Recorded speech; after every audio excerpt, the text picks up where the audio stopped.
Hello, world. This is Tommy Hagewood coming to you from Leesburg, Florida, the lakefront city in Lake County in the Sunshine State. It's 85 degrees on the way to 88. This is Friday, July the 24th, 2020. Hope you're having a wonderful day. After a fierce naval battle during the Revolutionary War, Oliver Hazard Perry sent a dispatch to Major General William Henry Harrison, which said, "We have met the enemy, and they are ours."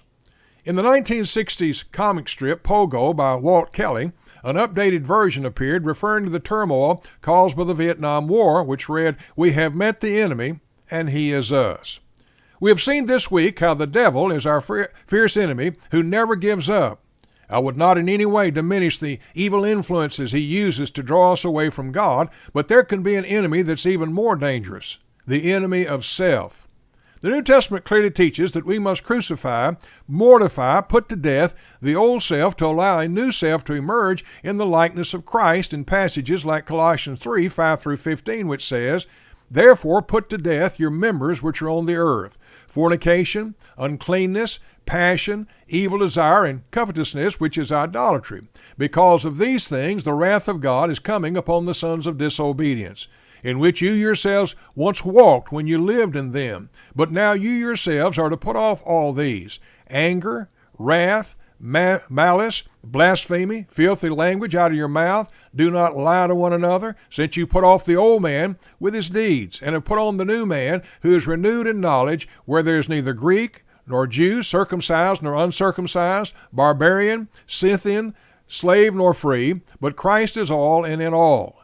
Therefore, as the elect of God, holy and beloved, put on tender mercies, kindness, humility, meekness, long-suffering, bearing with one another, and forgiving one another. If anyone has a complaint against another, even as Christ forgave you, so you also must do.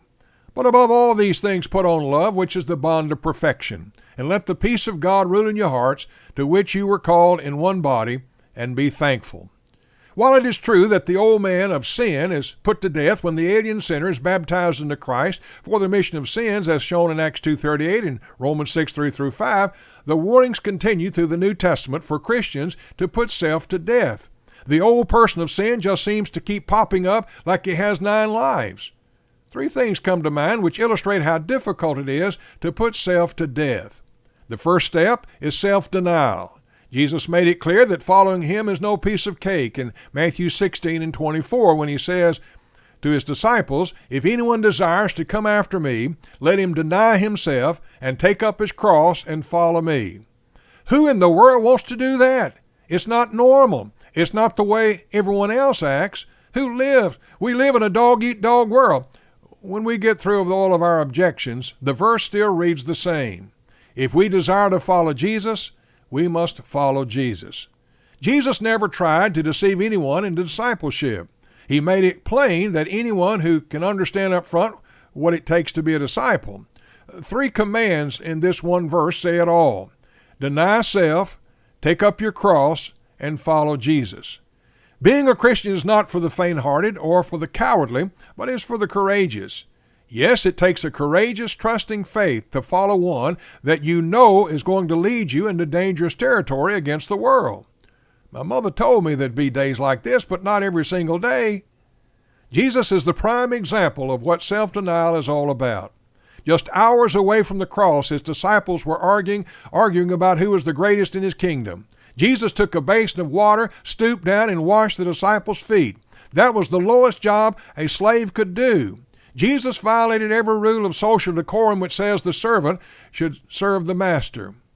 While going to the cross may be the greatest exhibition of self-denial, this must rank near the top as well. Well, I'm out of time. If you're interested in the other 2 demands of Jesus I mentioned at the beginning of the lesson, you must listen on Monday and Tuesday of next week. Meditate this weekend on the demands we've noted thus far in our study. We may not have gotten far in our journey to find out what the Lord demands of his disciples, but we've hit a sticking point that will eliminate many at the very beginning. If you ever get over the hurdle of self-denial, the other 2 hurdles may come a little bit easier. We shall see what we shall see. Think on these things.